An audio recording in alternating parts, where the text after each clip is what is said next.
Today, I will tell you about the case of Margaret Howe, a researcher who in the 60s was accused of having an intimate relationship with one of the dolphins she lived with to try to teach him English. But first, don't subscribe to forget and tag along, because today's video is beyond sensational, okay?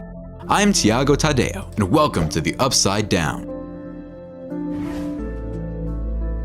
This all started when it was exposed to the public that Margaret Howe, one of the researchers who was part of a NASA experiment that basically sought to understand the linguistic abilities of dolphins, would have supposedly had intimate relations with their object of study, so to speak. The purpose of the research, in fact, had nothing to do with bringing the species closer.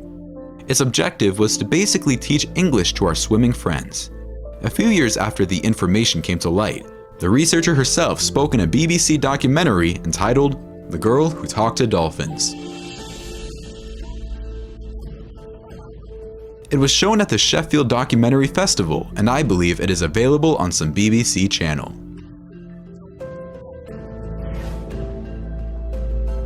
In 1963, Margaret turned part of the house she was living in into an aquarium for dolphins, where she ended up meeting one she nicknamed Peter. According to the researcher, she became attached to the animal from the beginning, and that it didn't take long for the relationship to progress to something more physical. She claims that the one who started the thing was Peter, who liked to rub himself against her. Margaret says that she was not uncomfortable with the situation, and even found it strange at first. As a researcher, she imagined that this would allow her to create a closer relationship with the animal. Initially, she did not feel any physical attraction to the thing, but as the years passed, an effective bond was created with the animal, and the relationship became a loving one. The most bizarre of all is that this research ended up being shut down in the 60s, but not even because of the absurd relationship of the researcher, but the fact that it was discovered that they were carrying out experiments with hallucinogenic substances. Thus, the entire operation was closed because of the mistreatment of the animals. The idea of a friendship between people and dolphins is something more common than we would like to believe, okay? Dolphins are more intelligent than we normally give them credit for, causing them to have personalities as complex as ours. Dolphins even have names. Each of them has an individual name that is recognized by the other dolphins. But calm down. I'm in no way saying that it would be acceptable for you to date dolphins, okay?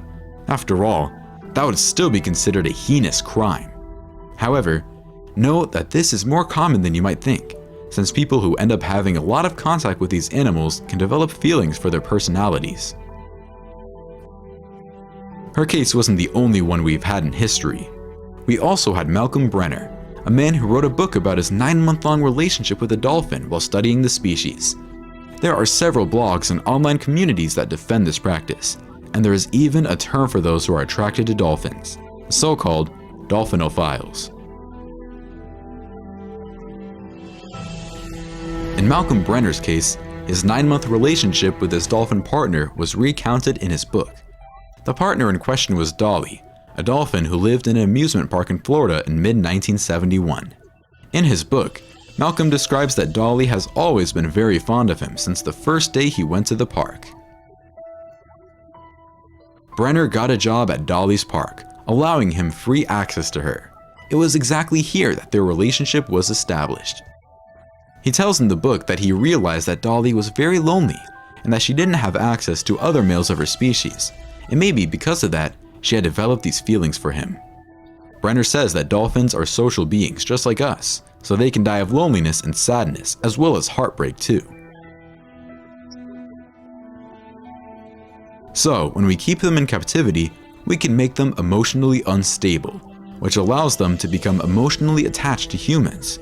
Furthermore, dolphins are one of the few species in nature that, like us humans, not only engage in intimate relationships for reproductive purposes, but also for pleasure. This, coupled with isolation, gives space for the emergence of these types of bizarre relationships, especially when the human on the other side is also not a socially stable person and sees it as something totally normal and healthy.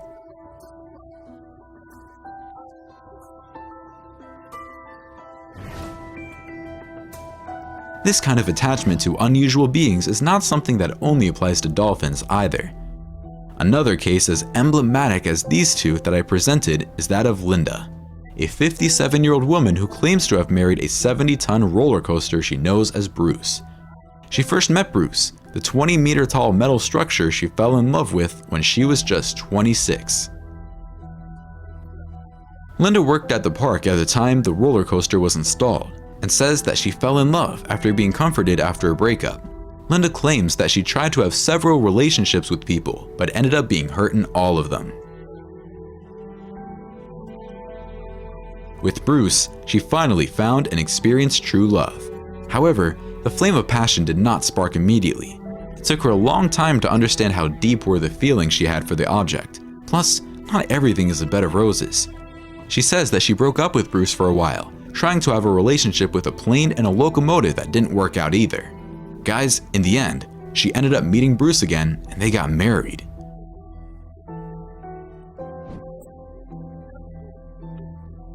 Well, this is a pattern of behavior very similar to what we saw in the dolphin cases. But here, the situation is a little better. If we take into account that we are talking about inanimate objects and not about a relationship with another living being. But Linda's case is a clear example that shows the complexity of this type of behavior.